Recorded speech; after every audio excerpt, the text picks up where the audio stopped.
काळे गटाचे अत्यंत विश्वासू माजी पंचायत समिती सदस्य आणि माजी सरपंच एकनाथ काळे पाटील यांनी आज आमदार अभिजित पाटील यांच्या उपस्थितीत राष्ट्रवादी काँग्रेस पक्षात अधिकृत प्रवेश केला आहे।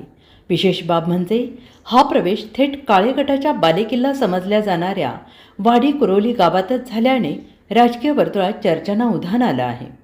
आज वाडी कुरोली येथे समाधान काळे यांचा भाजपमध्ये पक्षप्रवेश सुरू असतानाच अभिजित पाटील आणि बागल परिवाराने मात्र काळे गटाच्या होम ग्राउंडमध्येच मोठं खिंडार पाडल्याचं पाहायला मिळालं। चंद्रकांत पाटील हे काळे गटातील ज्येष्ठ अनुभवी आणि प्रभावशाली नेते मानले जातात। त्यांच्या या राष्ट्रवादी प्रवेशामुळे काळे गटाला मोठा धक्का बसल्याचं बोललं जात आहे। दरम्यान या प्रवेशामुळे वाखरी जिल्हा परिषद गटातील उमेदवार मयुरीताई बागल यांना मोठं पाठबळ मिळालेलं असून निवडणुकीच्या गणितात राष्ट्रवादीची बाजू अधिक मजबूत झाल्याचं चित्र आहे।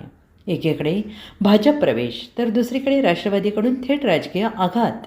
वाडी कुरोली आणि वाखरी गटातील ही घडामोड आगामी निवडणूक मोठा गेम चेंजर ठरणार का, याकडे आता सगळ्यांचं लक्ष लागून राहिलं आहे।